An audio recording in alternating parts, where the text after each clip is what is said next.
The printer spit the page out like it was nothing, just another sheet in a stack of other people's problems. The loan officer didn't look at me with judgment. He looked at me with that careful sympathy adults use when they can see your world cracking, but they don't want to be the one to push. "Ms. Rahman," he said gently, tapping the total in red. "The account was settled, but the delinquency history remains. It's attached to your profile." My mouth went dry. Settled? By who? He slid the document closer. My eyes caught on the signature line. My name. My name, in looping cursive I would never write. The letters looked confident, flowing, nothing like my careful block print that I'd used since middle school when teachers complained they couldn't read my writing. My hands shook as I pulled my phone out and called my mother right there, in that bright office, because the only thing louder than my fear was the certainty that this couldn't be real. The fluorescent lights hummed overhead while I waited for her to pick up. She answered on the second ring. And before I could even form the question, she said, "Good, they finally stopped calling us."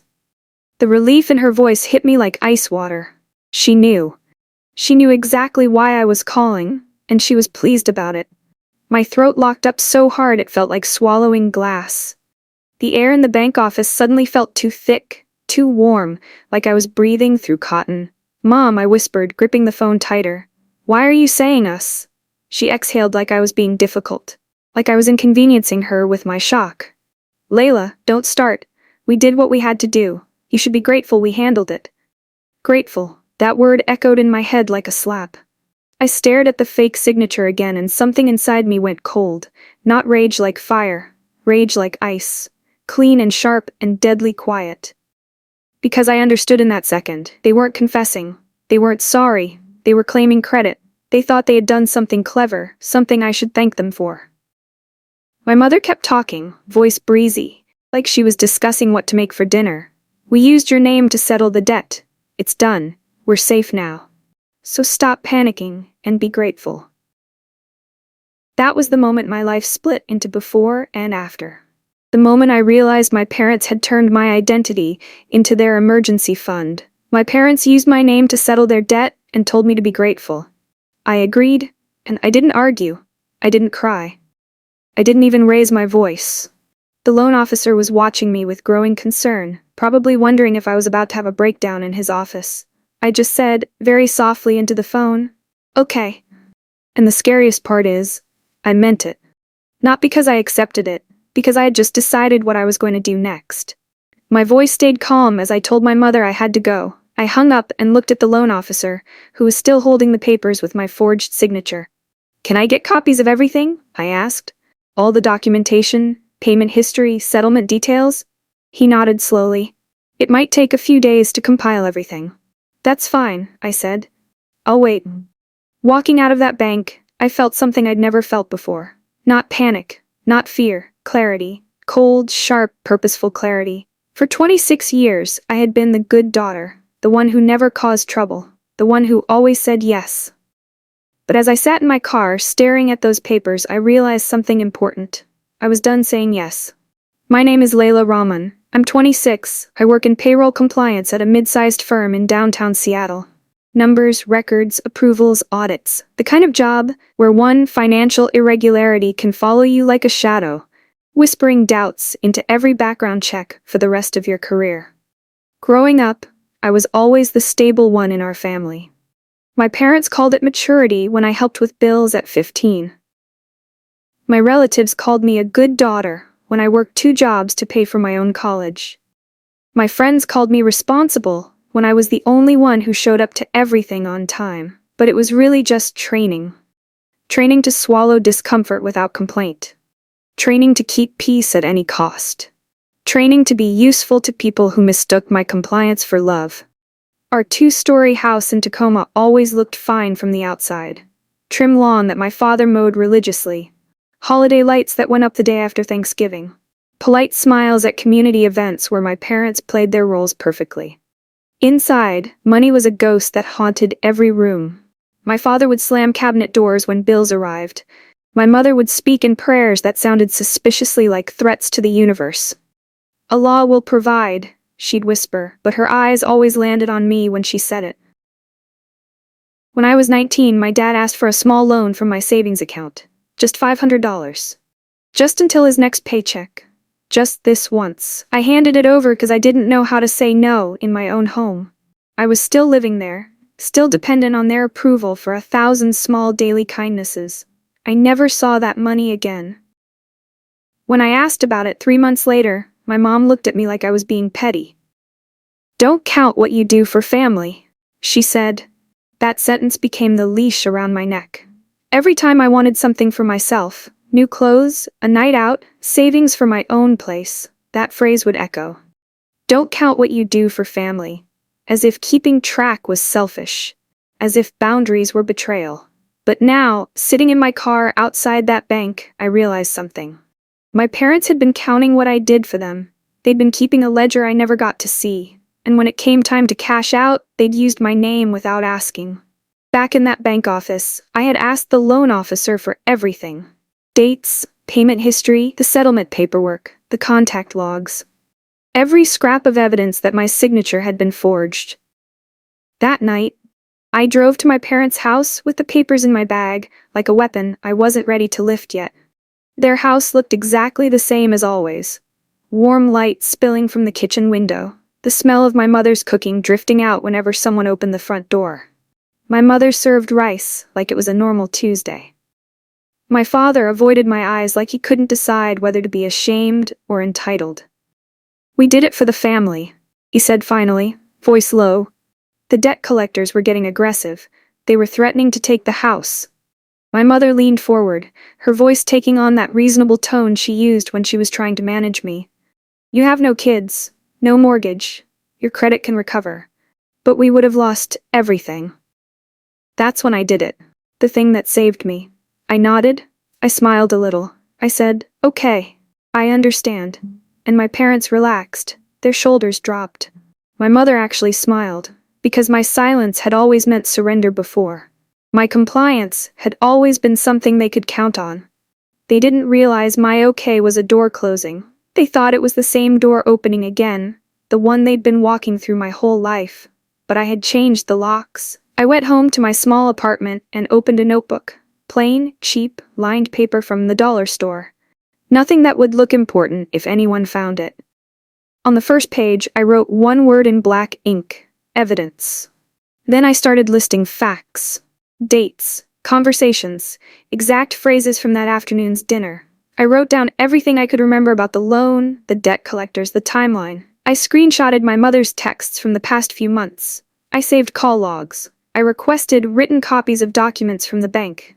I opened a folder in the cloud and named it something boring on purpose: Utilities 2025. Because if my parents had taught me anything over the years, it was this. The truth only counts if you can prove it. And if you can prove it, you better hide it somewhere safe. I worked until 3 in the morning, building my case like I was preparing for war. Because I was. The next week brought a new kind of fear. I received an email from HR at my job, and my heart stopped when I saw the subject line: routine background refresh. My supervisor, Kelly, had sent it with her usual friendly tone. Professional language that meant business. As part of our annual compliance review, we'll be conducting routine background checks on all payroll department staff. Please let me know if you anticipate any changes to your financial status that might affect your clearance level. My stomach dropped as I read those words again. Payroll compliance meant they periodically checked for financial risks, things that could make you vulnerable to pressure or fraud, gambling debts, major financial difficulties, anything that might compromise your judgment when handling other people's money. I read the line 3 times. Background refresh. The timing felt like a cruel joke. My parents hadn't just stolen my identity. They had put my career on the table like collateral in a game I didn't know I was playing. If this delinquency showed up on my record, I could lose everything I'd worked for. I sat in my car in the company parking lot, hands shaking as I called the fraud hotline for my credit monitoring service. The representative was patient but clear. Disputed items would remain on my report until the investigation was complete. That could take months. Months I might not have if HR decided my financial profile made me a risk. That evening, I found out about the family meeting. from my cousin Zara's Instagram story. The notification popped up while I was microwaving leftover pasta. A cheerful photo of my parents hosting tea in their living room. My uncle was there, my aunt Samira, my cousins. Everyone was smiling. The caption read, "Family first, always." I wasn't there. I hadn't been invited. But later that night, my aunt Samira called, her voice careful and confused. "Your mother told everyone you helped settle their debt," she said. "She said you insisted on taking care of it. She was crying about how generous you are." I felt something inside me detach, like a rope snapping under too much weight. They weren't just using my name for paperwork. They were using my name for reputation, rewriting the story to make themselves look grateful instead of guilty, and me look generous instead of victimized. I confronted my father alone the next day, waiting for him in the parking lot of his work site. He was tired, dusty from construction, caught off guard by seeing me there. "Did you sign my name?" I asked, not aggressively, not loudly, calm, controlled. The way you talk to someone when you already know the answer. He didn't deny it. He just looked tired in a way that had nothing to do with his job. "Layla," he said, leaning against his truck, "if we lost the house your mother would have. She would have fallen apart. You know how she gets." So that was it. My identity was the glue holding up their marriage. My credit score was the foundation of their emotional stability. And I was expected to be grateful for the privilege of keeping their world from crashing down. "I worked so hard to build good credit," I said quietly. "I've never missed a payment. I've never even been late." He looked away. "You'll rebuild it. You're young." As if my years of careful planning, of budgeting and responsibility, were disposable. As if my future was worth less than their comfort. A month later, my mother called with sweetness in her voice, the dangerous kind that meant she wanted something.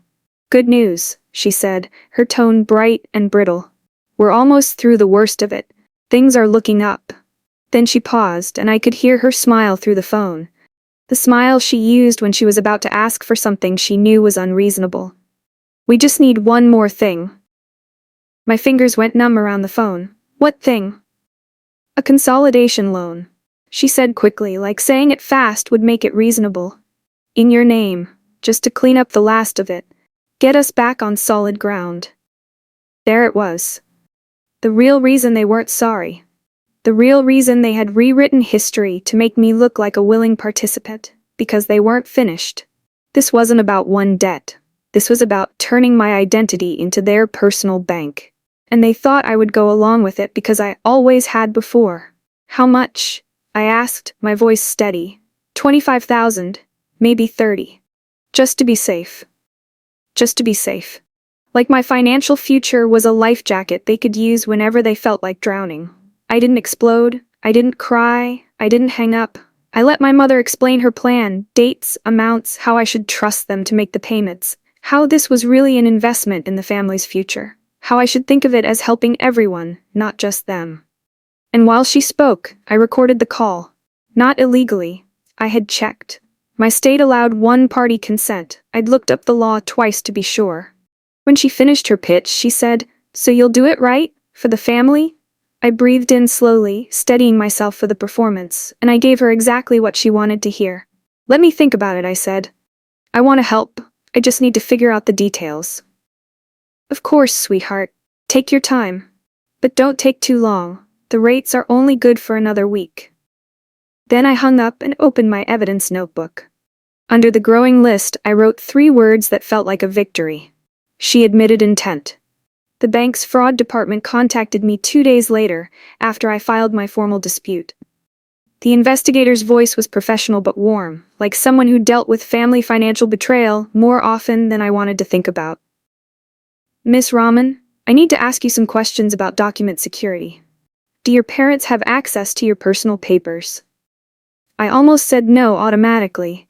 Then I remembered my mother's helpful habit of collecting things. Birth certificate copies for safety, old tax returns for record keeping, my social security card that she kept in the family safe just in case. The investigator continued, and I could hear papers shuffling on her end. There was a verified identity check done, with documents that look stored, not newly sourced. The photos submitted were taken against a consistent background, suggesting they came from the same location. It hit me like a physical blow. My mother hadn't stolen my identity once on impulse. She'd been keeping the tools to steal it whenever she wanted. For years. Maybe since I'd moved out. "Miss Rahman?" the investigator said. "Are you still there?" "Yes," I whispered. "I'm here." The next morning, I took a sick day and spent it methodically taking my life back. I froze my credit with all 3 bureaus: Experian, Equifax, TransUnion. I changed every password I had, starting with my banking and working my way down to streaming services. I opened a new bank account at a completely different bank, one my parents had never heard of. Then I drove to my parents' house with a folder and a smile, like I was visiting for social reasons. "I need to update my records," I told my mother. "For taxes." I collected every document with my name on it: birth certificate, old passport, social security card, tax returns. My mother watched me go through the family safe with a smile that didn't quite reach her eyes. "You're getting so organized," she said, but her voice had a careful quality to it, like she was trying to read something in my behavior. I smiled back, loading papers into my folder. "Yeah," I said lightly. "I'm learning to take better care of my own things." When I left, I had everything that could be used to verify my identity. Everything that could be photographed and submitted for future fraud. 2 weeks later, my mother invited me to dinner. "Just us," she said. "I want to catch up." When I arrived, my uncle was there, and my aunt Samira, and my cousin Zara with her phone out, recording everything like it was a celebration. I realized immediately what this was: an ambush of gratitude. Public pressure dressed up as family dinner. My mother stood up when I walked in, her eyes bright with unshed tears. "We wanted to thank Layla for saving our family," she announced to the room. Everyone looked at me expectantly, cameras ready to capture my modest response to their praise. My chest tightened. This wasn't gratitude. It was manipulation. Public praise is a leash, because now refusing their next request would feel like betrayal. They wanted witnesses. They wanted guilt insurance for the next time they needed me to sacrifice myself. I didn't correct them. I didn't fight the story at the table. I let my mother cry dramatically about how generous I was. I let my father hold his hand over his heart and talk about family bonds. I let my aunt nod approvingly while my cousins recorded everything. "Layla has such a good soul," my mother said, dabbing at her eyes with a tissue. "She gave up so much for us. We're so blessed to have a daughter who puts family first." Everyone looked at me like I should blush and deflect, like I should say something humble about how family is everything. Instead, I lifted my glass of tea and said very softly, "Family matters." My mother's shoulders dropped in relief. She thought I was playing along. She thought she had won. But what I actually did was let her create the perfect recording of her lie. Every word out of her mouth was being captured by my cousin's phone. Every false claim about my willing participation was being documented by people who thought they were celebrating me. Let them record it, I thought. Let them have proof of what they're claiming I agreed to. Because soon, they'd need to explain why their grateful daughter had filed fraud charges against them. 2 days later, HR asked me to step into a small conference room. My supervisor Kelly was there, along with someone from the legal department I'd never met. They weren't angry, which almost made it worse. Anger I could handle. This careful, professional sympathy felt like sitting in a doctor's office waiting for test results. "Layla, we just need clarification on something," Kelly said, sliding a printed credit report across the table. "This came up in your background refresh." There it was. The delinquency. The settlement. The fraud dispute notation that screamed financial irregularity to anyone who knew how to read these things. My career sat between us on that table like a fragile object that could shatter if anyone breathed wrong. I told the truth calmly. I provided the fraud case number. I offered to bring in supporting documents. And then I said the sentence that shifted everything. "My parents did this. I can prove it." The legal department representative leaned forward slightly. "Prove it how?" I opened my phone and played them 30 seconds of the recorded call, where my mother clearly said, "We used your name to settle the debt. Be grateful we handled it." The room went very quiet. Kelly exhaled slowly. "Layla, I'm sorry this happened to you. We'll note that you reported the fraud immediately and are cooperating with investigators. That's exactly what we want to see from our compliance team." A week later, the fraud investigator called again with an update that made my stomach turn. "We compared signatures," she said, "and it's clearly not your handwriting. We also flagged the IP address used during one of the online verifications." My fingers gripped the phone tighter. "And? The address matches your parents' home internet provider. We also found that several identity verification questions were answered using information that wouldn't be readily available to identity thieves, like your childhood address and your first job. This suggests someone with intimate knowledge of your personal history." I closed my eyes. Of course they'd passed the security questions. They'd been there for all of it. She continued, "We'll need a detailed statement from you. And given the evidence, we may need to involve law enforcement for identity theft charges." I didn't feel triumphant hearing those words. I felt hollow, like a child watching her parents become strangers. Like someone discovering that the people who raised her had been planning to use her the whole time. But underneath the grief was something steady and strong. They had forced this, not me. The next evening, my mother showed up at my apartment unannounced.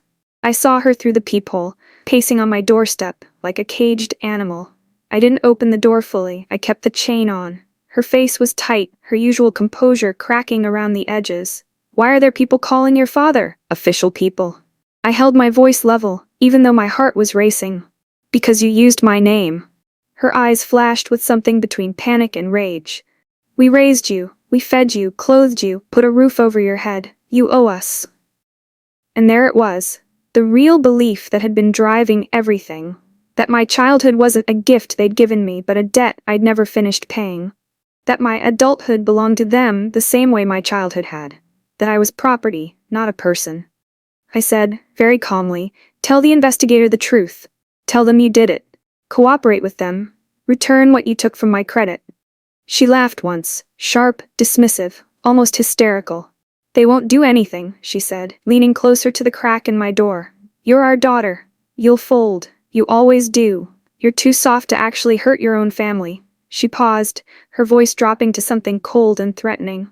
"Be grateful, Layla. Stop this nonsense, or you'll regret making enemies of the people who love you most." When she left, my hands shook, not from fear, from clarity. Because that was the moment I realized, my mother didn't love me more than she loved control. She didn't choose family over money. She chose her comfort over my future. And when forced to pick between protecting me and protecting herself, she'd thrown me under the bus without hesitation. My parents' good family image lived in community gatherings and group photos posted on social media. Their reputation was built on the foundation of my silence, my compliance, my willingness to absorb their mistakes.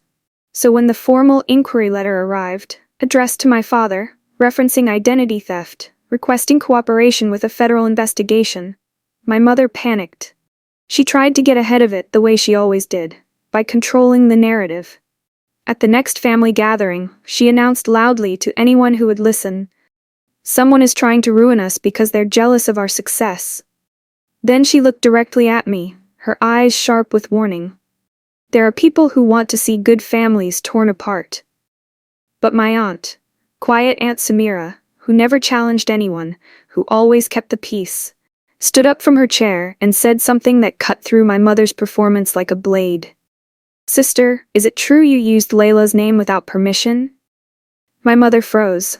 The room went silent, because the investigator had called my aunt too, just to verify dates and family relationships as part of their standard procedure. Suddenly, the room wasn't hers anymore. My cousin stopped recording her Instagram story. My father's face went gray. Uncle Ahmad set down his tea glass with a sharp clink, and my mother whispered, the same line she always used when control slipped through her fingers. "No, no. This can't be happening." I didn't stand up and expose them dramatically. I didn't shout or make accusations. I simply opened the folder on my phone and showed my aunt the recorded call, where my mother said, clearly and unmistakably, "We used your name to settle the debt. Be grateful." My aunt's mouth fell open, her eyes filled with tears. "Sister," she whispered to my mother, the word heavy with disappointment and disbelief. My mother lunged for my phone like it was a weapon pointed at her heart. I stepped back calmly. "Don't," I said, my voice steady and quiet. And for the first time in my life, my mother looked at me like she didn't recognize me. Because she was used to me shrinking. She was used to me backing down when confronted. She was used to me choosing family peace over my own protection. But I had learned something in the past few months. Peace that requires your silence isn't peace at all. It's surrender. My father tried to speak, his voice weak and desperate. "Layla, we can fix this privately. We don't need to involve all these people." I said very softly, "You didn't ruin me privately, you used me privately, but you can't contain consequences privately." The room turned on them in slow motion, not cruel, not violent, just disgusted, disappointed, awake. Family members who had spent years praising their generosity suddenly understood where the money for that generosity had come from. Relatives who had admired their financial stability realized it was built on their daughter's stolen credit. And my mother realized that what she'd built her life on was collapsing. A daughter who always covered the mess. A daughter who always absorbed the impact. A daughter who finally stopped. The investigation didn't end in a dramatic arrest scene like you see in movies. It ended the way real consequences end. Paperwork, court dates, repayment plans, and a permanent crack in the story my parents told about themselves. The settlement was reclassified as fraud. My credit was repaired after months of forms and calls and stress headaches. My job stayed mine because I had reported the crime immediately and cooperated fully with investigators. HR actually commended me for my handling of the situation. "This is exactly the kind of integrity we want to see from our compliance team," Kelly told me. "You protected yourself and you protected the company by being transparent." My parents lost something they couldn't settle with money: trust. Access to me. Control over my narrative. The ability to use family guilt as a weapon. My mother still sends messages sometimes. Long paragraphs about forgiveness and family bonds. Bible verses about honoring your parents. Guilt, wrapped in religious language and delivered with the expectation that I'll cave the way I always used to. But she never once says the words that would matter most. I was wrong. She never acknowledges that she stole from me. Never admits that she violated my trust, never apologizes for putting my career at risk or forging my name or turning my identity into her emergency fund. And I don't chase those words anymore. I moved into a new place, a bright, clean apartment with my name on the lease, my credit score protecting the security deposit, my own choices decorating the walls. On the first night, I sat on the floor eating takeout straight from the container, surrounded by boxes that contained my actual life. And I felt something I'd never felt in my parents' house. Peace that didn't cost me myself. They wanted my name to save them from their poor choices. Instead, I used my name to save myself from theirs. The weeks after the investigation closed felt like learning to breathe in a different atmosphere. Thinner, cleaner, but still unfamiliar after 26 years of toxic air. My parents stopped calling. The silence should have felt like relief, but instead it felt like standing in a house after everyone had moved out. Empty, echoing, full of ghosts. Work became my sanctuary in a way it had never been before. Numbers didn't lie or manipulate. Spreadsheets didn't guilt-trip you into submission. Compliance reports were exactly what they claimed to be. My supervisor Kelly noticed the change. "You seem steadier," she said during our weekly check-in. I almost laughed. Steadier, after my world had collapsed and rebuilt itself without my permission. "I learned some things about boundaries," I said. She nodded like she understood something I hadn't said out loud. Good boundaries make everything else possible. That night, I sat in my new apartment, truly mine now, no borrowed furniture, no hand-me-down guilt, and realized something profound. For the first time in my life, I wasn't waiting for the other shoe to drop. Because I had already survived the worst thing my family could do to me. And not only had I survived it, I had documented it, fought it, and won. The fear that used to follow me everywhere, the anxiety that maybe I wasn't doing enough for them, maybe I wasn't grateful enough, maybe I owed them more. All of it was gone. 3 months later, my cousin Zara called. Her voice was careful, like she was handling something fragile. "Layla," she said, "I know things are complicated, but I thought you should know. Your mom is in the hospital." My stomach dropped before my brain could catch up. Aunt Samira? No, Zara said quietly. Your mom, she had chest pains. They think it's stress-related. The old me would have dropped everything. The old me would have run to that hospital with flowers and forgiveness, ready to erase the past for the sake of peace. The new me asked a different question. Is she asking for me? Zara hesitated. She keeps saying how ungrateful you are. How you broke the family. The nurses are getting tired of listening to it. Even from a hospital bed, my mother couldn't stop making herself the victim of my independence. I'm sorry she's sick, I said, and I meant it. But I'm not responsible for her stress. She created this situation. When I hung up, I didn't feel guilty. I felt sad, the clean kind of sadness that comes from accepting what is, instead of fighting for what should be. 2 hours later, my father called. His voice was smaller than I'd ever heard it. Layla, he said, she keeps asking why you hate us. I don't hate you, I said, and that was true. Hate required more energy than I was willing to spend on them. But I can't pretend this didn't happen. What if we paid you back? Made it right financially? There it was again, the belief that money could fix trust, that compensation could erase betrayal. Dad, I said gently, it's not about the money anymore. It never really was. It's about the fact that you were willing to destroy my future to protect yours. It's about the fact that you treated my identity like family property. He was quiet for a long time. I know, he finally whispered. I know we messed up. And for the first time in my adult life, my father sounded like he was telling the truth instead of managing me. It didn't fix anything. But it was something. A year later, I got promoted. The same financial scrutiny that had once terrified me now worked in my favor. My record was spotless because I had learned to protect it fiercely. Kelly called me into her office with a smile I'd never seen before. Compliance director, she said, sliding a job description across the desk. The board was unanimous. They were impressed with how you handled your situation.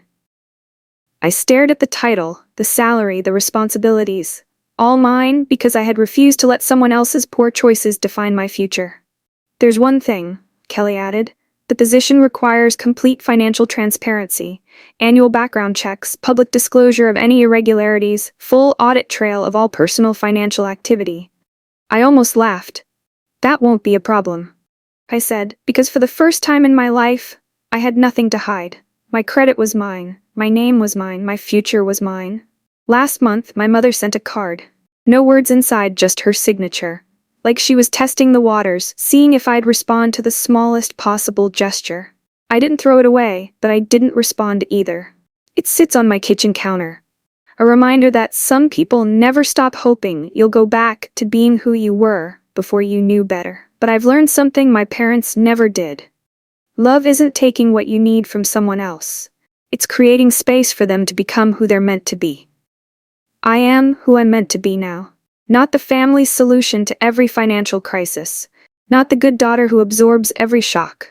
Not the grateful victim of other people's choices. I am Layla Rahman. I pay my own bills with money I earned. I sign my own name on documents I understand. I protect my own future with boundaries I enforce.